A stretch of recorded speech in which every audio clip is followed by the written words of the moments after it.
Never before offer national హైవేపై ఆకర్షణీయమైన commercial plots గజం కేవలం 5,999 రూపాయలకే. సైమా ప్రెస్ మీట్లో అల్లు అరవింద్ గారు కొన్ని సెన్సేషనల్ కామెంట్స్ చేశారు. తెలుగు సినిమాలకు 7 జాతీయ అవార్డులు వచ్చినా కూడా గుర్తింపు లేదు.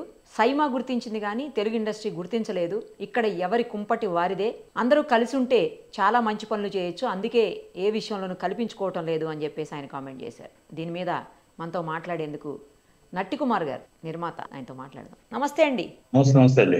ఏంటండి అల్లు అరవింద్ గారు అలాంటి కామెంట్స్ చేయటం వెనకంటే ఏంటి, ఇండస్ట్రీలో సఖ్యత లేదా, ఒకళ్ళతో ఒకళ్ళు గొడవలు పడుతూ ఉంటారు అన్నట్టు ఆ మీనింగ్ వచ్చేలాగా అక్కడ మాట్లాడారు. ఎవరిది వాడదే, ఎవరి కుంపటి వాడదే, అంటే ఎవరితో ఎవరికి సంబంధం ఉండదు అన్నట్టు ఆయన మాట్లాడారు. ఏంటి, ఎందుకు ఆయన అలా అనాల్సి వచ్చింది? ఇప్పుడు జరుగుతున్నటువంటి సమ్మె కూడా దీనికి ఏమైనా లింక్ చేసే అవకాశం ఉందా? ఉందండి. ఎందుకంటే ఒకటండి, కుంపటి ఎవరు పెట్టారండి? అరవింద్ గారు కాదా? పెద్దలందరూ సైడ్ అయిపోయింది ఎవరండి? గిల్టన్ పెట్టింది మీరు కాదా? మేము మిమ్మల్ని ఎప్పుడైనా గౌరవించలేదా? కౌన్సిల్ కానీ ఛాంబర్ కానీ మేము పెట్టిన ఛాంబరా? మేము పెట్టిన కౌన్సిల్లా? మీరందరూ పెద్దలందరూ కలిపి పెట్టిన ఛాంబర్లే కదా. దాదాపు 40-50 సంవత్సరాలు అయిన ఛాంబర్లో, కౌన్సిల్లో మీరు ఇక్కడ సినిమా తీసిన వాళ్ళు వాళ్ళకి పెన్షన్ ఇవ్వబడుద్దని, మెడిక్లెయిమ్ ఇవ్వబడుద్దని, వాళ్ళు మొత్తం టోటల్గా ఎక్కువ జనాలు ఎక్కువైపోయారని, వాళ్ళు మీటింగ్లో ఇష్టం వచ్చినట్టు మాట్లాడుతున్నారని. ఇప్పుడు దిల్ రాజు గారికి మీకు పడదు, మైత్రి రవి గారికి మీకు పడదు. అంటే మీ నలుగురిలో మీరే 4 పార్టీలు అయ్యారు, మేము ఎవరం అవ్వలేదండి. ఛాంబర్ నుంచి మేము లెటర్ రాస్తే స్పందించరు, కౌన్సిల్ నుంచి లెటర్ రాస్తే స్పందించరు, పోనీ ఏమైనా సన్మానం చేద్దామంటే స్పందించరు, ఎవరైనా చేద్దామంటే 4 సెక్యూరిటీలు దాటి వెళ్ళాలా. మీకు ఫోన్ చేయాలంటే 3 పిఎల్ దాటిన తర్వాత మీ దగ్గరికి రావాలా. ఇంకా చిరంజీవి గారు బెటర్, డైరెక్ట్గా ఫోన్ అయినా చేసుకోవచ్చు. అరవింద్ గారు చేయాలంటే మేము 3 ఫోన్లు దాటి వెళ్ళాలి. ఆ 3 పిఎల్ దగ్గర మా పిఆర్ఓ దగ్గర ఆగిపోతాం. అంటే నేను ఉదాహరణకు చెప్తున్నా, నటుకుమార్. అది దూరం అవుతుంది ఎవరండి? దగ్గర చేయాల్సిన బాధ్యత ఎవరిది? పెద్దలుగా మీరందరూ మాకు నేర్పించాలి, మేము తప్పు చేస్తే దండించాలి. ఆ జాతీయ అవార్డులకి మన ఛాంబర్ని సన్మానం చేసేవారు, ఆ కౌన్సిల్ని సన్మానం చేసేవారు. 24 క్రాఫ్ట్స్, మా అసోసియేషన్లు అన్నీ కలిపి ఒక ఈవెంట్ కింద చేసేవారు. ఈరోజు ఆ ఈవెంట్ కార్యక్రమం లేదు అంటే మీరు బయటికి వెళ్ళిపోవడం కారణం కాదా? మీ 10 మంది దూరం అయిపోవడం కారణం కాదా? మీలో మీరే మాట్లాడుకోవడం కారణం కాదా? ఎక్కడైతే సినిమా టీవీ యాడ్స్ వచ్చేస్తున్నాయని చెప్పేసి ఆ టీవీ యాడ్స్ డబ్బులు వచ్చేస్తే అదంతా 10 మంది ప్రజలకు మనం మెడిక్లెయిమ్ ఇస్తున్నామని, 10 మంది ప్రజలకు మన పెన్షన్ ఇస్తున్నామని, మరి మీరు అందరూ ఆ డబ్బుల కోసం బయటికి వెళ్ళిపోవడం కరెక్ట్ కాదా? మరి ఇప్పటికీ కూడా TV9 ఆల్ యాడ్స్ అన్ని కూడా మీరే డబ్బులు కలెక్ట్ చేసుకుంటున్నారు. ఆ 10 మంది డబ్బులు ఏమయ్యాయో తెలియదు, ఎన్ని కోట్లు వచ్చాయో తెలియదు. కానీ మాకు ఏమీ లేకపోయినా మెంబర్షిప్ల మీద ఏదో వచ్చి పెన్షన్ ఆపట్లేదు, మెడిక్లెయిమ్ ఆపట్లేదు, మీరు వస్తానన్నారు, ఇస్తానన్నారు, అన్నీ అన్నా కూడా రాకపోయినా మేము మాత్రం ఏమి ఆపలేదు. ఇది ఒక ప్రొడ్యూసర్ కౌన్సిల్ జాయింట్ సెక్రటరీగా గర్వంగా చెప్తున్నాం. ఇది గర్వంగా చెప్తున్న మాట. అంతే. దూరం ఎవరయ్యారు అనేది అరవింద్ గారు తెలుసుకోవాలా, దగ్గర ఎవరయ్యారు అనేది అరవింద్ గారు తెలుసుకోవాలా. ఈరోజు అవార్డులకి మన మీటింగ్ పై ఈవెంట్ పెట్టలేని మీటింగ్ ఏంటి? ఈరోజు ఛాంబర్లో మనం ఇన్ని రోజులు అవుతున్నా కూడా బంద్ కాల్ఫర్ కాకుండా బంద్ ఎందుకు జరుగుతుంది అని మీరు ఎప్పుడైనా ఆలోచించారా? బంద్ ఎందుకు అవుతుందని మీరు ఆలోచించారా? మళ్ళా ఇక్కడ చిన్న సినిమా నిర్మాతలకు 2 కుంపట్లు పెట్టినట్టు మొన్న ఒక మీటింగ్ పెట్టారు, ఒక రేజింగ్ స్టార్ మీటింగ్ అని.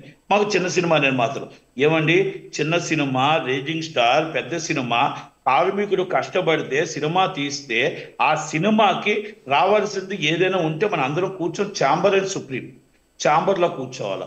గవర్నమెంట్లు పట్టించుకోవు. గవర్నమెంట్లు ఇండివిజువల్గా వాళ్ళకి ఏంటంటే వీళ్ళతో సన్మానం చేస్తారు, వీళ్ళు సన్మానం చేసుకుంటారు.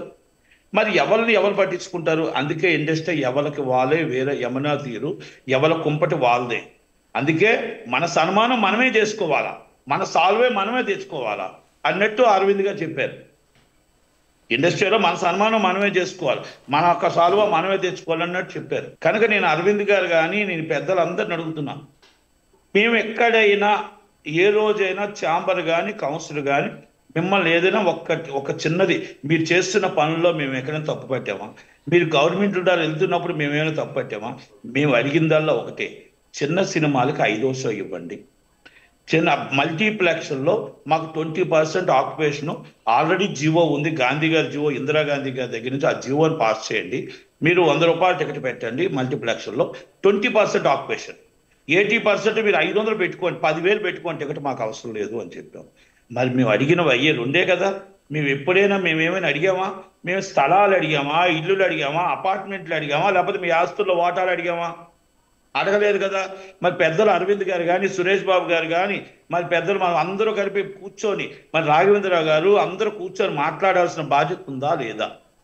మరి అవన్నీ మాట్లాడకుండా ఇన్ని రోజులు అవుతుంది, బంద్ అవుతుంటే చూసి చూడనట్టు వదిలేసి, ఫోన్లే మనం ఇప్పుడు షూటింగ్లు ఏం అవ్వవు కదా, వర్షాలు పడుతున్నాయి కదా, మనకి ఇప్పుడు షూటింగ్లు అవ్వవు కదా, వాళ్ళే దిగి వస్తారంటే మనం దిగి వస్తారు అనడం తప్పు.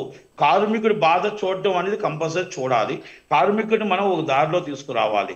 మనం వాళ్ళు టర్మ్స్ అండ్ కండిషన్స్ ఓకే అంటున్నారు, కానీ మాకెంత పెంచుతారని అడుగుతున్నారు. మనం ఎంత పెంచుతున్నామో కూర్చుంటామో మాట్లాడుకుంటామో, సినిమా షూటింగ్ స్టార్ట్ అవ్వాలా లేదా? ఇది గవర్నమెంట్లు కూడా చూసి చూడనట్టు వదలడం అనేది కరెక్ట్ కాదు. గవర్నమెంట్లు కూడా, రెండు గవర్నమెంట్లు మీకు నిర్మాతకు అండగా ఉంటాం అంటే కార్మికులు లేని నిర్మాత ఎక్కడున్నాడండి? నిర్మాత లేని కార్మికుడు ఎక్కడున్నాడు? అందరూ కలిపి ఉంటేనే సినిమా. 24 అవార్డులు వచ్చాయి కదండి తెలుగు ఇండస్ట్రీకి. 7 నేషనల్ అవార్డులు వచ్చినా కూడా 7 నేషనల్ అవార్డ్స్ వచ్చాయండి. 7 నేషనల్ అవార్డుకి కంగ్రాచులేషన్ చెప్పాం, అన్ని చెప్పాం. సన్మానం చేయడానికి ఎవరు వస్తారండి? ఏ హీరో వస్తున్నారు చెప్పండి? ఈ మధ్య కార్యక్రమాల్లో, గవర్నమెంట్ కార్యక్రమాలు, ఈవెంట్ కార్యక్రమానికి ఎవరైనా వస్తున్నారా? మొన్న ఉదాహరణకు తీసుకుంటే గద్దర్ గారి అవార్డులో ఒక్క అల్లు అర్జున్ గారు తప్ప ఎవరున్నారు చెప్పండి? విజయ్ దేవరకొండ, అల్లు అర్జున్ గారు తప్ప ఎవరైనా ఉన్నారా? పోనీ మొన్న చంద్రబాబు నాయుడు గారు అందరితో కలిపి మీటింగ్ పెట్టడానికి ఆయన మీటింగ్ పెట్టారు, పాపం టైం ఇచ్చారు. లాస్ట్ 1 month బ్యాక్ ఇస్తే దాంట్లో నేను కూడా ఉన్నాను. మరి అందరూ కలిపి 6 మాత్రమే బస్సు కార్ నెంబర్లు ఇచ్చారు. తక్కువ వాళ్ళందరూ ఏవయ్యారండి? సెకండ్ సండే ఆ రోజు షూటింగ్లు ఉండవండి. సెకండ్ సండే షూటింగ్లు ఉండవు. మరి ఎవరు రాలేదు. అప్పుడు చూసి ఏం చేశారంటే షూటింగ్ని దుర్గేష్ గారు బంద్ చేశారు. ఈ మీటింగ్ని క్యాన్సిల్ చేశారు. మొన్న 14 మంది వెళ్ళారు. ఎందుకు వెళ్ళారు, దేనికి వెళ్ళారో నేను అడగను, కానీ మరి దాంట్లోనైనా హీరోలు ఉన్నారా? ఇప్పుడు ఒక సన్మానం పెట్టాలంటే హీరో రావాలి కదండి. ఎవరికి సన్మానం చేస్తాం? ఎవరికి ఆ కార్యక్రమం చేస్తాం? ఆ ఈవెంట్ అనేది అందరూ ఎందుకంటున్నాను కదండి, గిల్టు అందరూ కలిసి కూర్చొని మనం 24 క్రాఫ్ట్స్ అంతా కూర్చోవాలి. ఎవరి కాదు యమునా తీరు, ఎవరి గొడవలు వాళ్ళవే. ఆయన చెప్పింది ఎవరి కుంపటి వాళ్ళదే, కానీ కుంపటి పెట్టింది ఎవరు? స్టార్ట్ చేసింది ఎవరు? అది నేను అడుగుతుంది. అరవింద్ గారిని, పెద్ద ఆయన నేను అడుగుతుంది ఏంటంటే, మిమ్మల్ని మేము గుర్తించలేదా? మిమ్మల్ని మీ దారిలో మేము నడుస్తాను అన్నాం కదా. మీరు ఇచ్చిన దారిలో తప్ప మేము ఎప్పుడైనా ఏదైనా తప్పు చేసామా? మేము ఎక్కడైనా ఇప్పుడు ఫెడరేషన్ మీటింగ్లో మిమ్మల్ని రమ్మని చెప్పలేదా?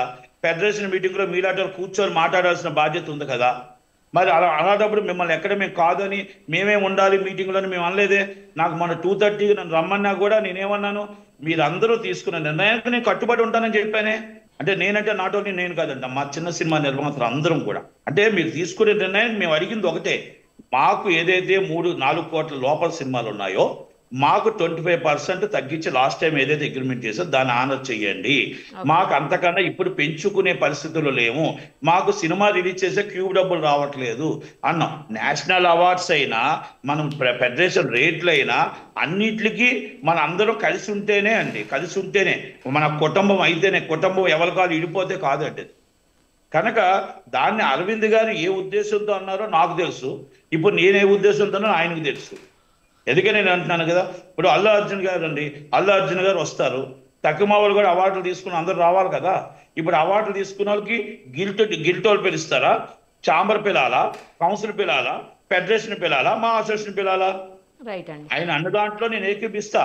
ఎవరికి వాళ్ళు యమునా తీర్ చేసింది ఎవరో అడుగుతున్నా, విడగొట్టింది ఎవరో అడుగుతున్నా, చెడగొట్టింది ఎవరో అడుగుతున్నా. ఒక యాడ్స్ కోసమే కదా. మీకు ఫ్రీడమ్ ఆఫ్ స్పీచ్ అంటే ఎవరైనా ఉండొచ్చు, ఫ్రీడమ్. మిమ్మల్ని లోనే కూర్చొని మాట్లాడమని ఆ యాడ్స్ అనేది కౌన్సిల్కి వచ్చేస్తుంది. మన పెన్షన్ ఇస్తున్నాం లేని వాళ్ళకి, ఆ డబ్బులు మెడిక్లెయిమ్ ఇస్తున్నాం, ఒక్క స్వార్థం కోసమే కదా మీరు బయటకు వెళ్ళిపోయారు. ఇంకేమైనా ఉందా? పోను ఓకే, మాకు స్వేచ్ఛ లేదు మాట్లాడే. మీరు ఏమి స్వేచ్ఛ ఉంది? మళ్ళా కావాలంటే ఛాంబర్కే రావాలా? ఇప్పుడు రికగ్నైజ్డ్ బాడీ ఛాంబర్, మీకు ఏది మాట్లాడి ఛాంబరే రావాలా? మరి అలాంటప్పుడు మీరు ఏం సాధించారని అడుగుతున్నా. మిమ్మల్ని లాస్ట్ టైం ఎన్నుకున్నాం, 14 మంది ఎన్నుకున్నాము. కౌన్సిల్ మీది. మీరు 2 సంవత్సరాల ఒక్కసారైనా వచ్చారా? ఛాంబర్లో ఎన్నుకున్నాం, మీరు ఒక్కసారైనా వచ్చారా మీటింగ్కి? అంటే మీరు ఎందుకు వస్తున్నారు? ఎందుకు ఎలక్షన్లో నిల్చుంటున్నారు? దిల్ రాజు గారు ప్రెసిడెంట్ అయ్యారు, కొన్ని ఏమైనా సాధించారా? FDC చైర్మన్ అయ్యారు, ఏమైనా సాధించారా? సాధించారు. కార్మికులకు 13,50,00,000 బాకీ పడ్డారు అందరూ. ఓకే. మరి ఆ డబ్బులైనా అయ్యో ఏ రోజు వేతనం ఆ రోజు ఇవ్వాలి, వాళ్ళకి డబ్బులు ఇప్పించాలని బాధ్యత ఉందా మీకు? అది కూడా లేదు. అంటే ఇవన్నీ నేను ఎందుకు ఎత్తుతున్నానంటే ఇక్కడ నేషనల్ అవార్డ్స్ వచ్చిన అందరికి అభినందనలు తెలుపుతున్నాం. అభినందనలు ముందే తెలిపాం. అలాగే నేషనల్ అవార్డ్స్ వచ్చే మన సన్మానం చేయాలి, ఈవెంట్ చేయాలని అనుకుంటున్నాం. కానీ మీరు ఒక్కసారి చూడండి, గత చరిత్రలో ఈవెంట్లోని వాళ్ళే, స్టేజ్ మీద వాళ్ళే, మొత్తం కూర్చోవడం వాళ్ళే, కర్త కయా కర్మ అంతా వాళ్ళే ఉంటారు. మరి వాళ్ళే ఈవెంట్ మరి పక్కకి గిల్ట్ వెళ్ళిపోయేటప్పుడు వాళ్ళు ఈవెంట్ చేయకుండా విడగొట్టింది చెడగొట్టింది వాళ్ళు కదా. మీరు వాళ్ళకి 10 మందికే పడట్లేదు, మీకు తెలుసో లేదో. మైత్రి రవి గారిది ఒక గ్రూప్ అయిపోతే మీకు దిల్రాజు గారిది ఒక గ్రూప్ అయిపోయింది, డిస్ట్రిబ్యూషన్లో ఒక గ్రూప్ అయిపోతే ప్రొడ్యూసర్లో ఒక గ్రూప్ అయిపోయింది. ఈ గ్రూపులు లేవని గుండ్ల మీద చేసుకొని నాకు చెప్పానండి ఈ 10 మందిలో. కానీ మేము 100 మంది కలిసే ఉన్నాం. మేము అడుగుతుంది మా ఇంట్లో స్వార్థం కోసం కాదండి. మేము అడుగుతుంది ఏంటంటే చిన్న సినిమాకి క్యూ డబ్బులు రావట్ల. మాకు చిన్న సినిమా బతకాలి అంటే మేము 5వ షో అడుగుతున్నాం. చిన్న సినిమా బతకాలంటే రేపు రాబోయే తరం మల్టీప్లెక్స్లో చిన్న సినిమా వేయాలి అంటే 250 రూపాయలు 300 టికెట్ చూడరు. కాబట్టి మేము 20% ఆక్యుపేషన్ 100 రూపాయల టికెట్ అడుగుతున్నాం. 100 రూపాయల టికెట్ అడగడం తప్పేమని చెప్పండి? ఇది పేదవాడి కళ. ఇది గవర్నమెంట్ జీవో ఇవ్వాల్సిన బాధ్యత ఉంది, మాట్లాడాల్సిన బాధ్యత ఉంది. అయ్యో పాపం చిన్నోళ్ళు ఎప్పటి నుంచో అడుగుతున్నారు కదా, వాళ్ళు కష్టపడుతున్నారు కదా, వాళ్ళకు కూడా న్యాయం చేద్దాం అని అనుకున్నారా? థ్యాంక్ యూ అండి, thank you so much. Thank you.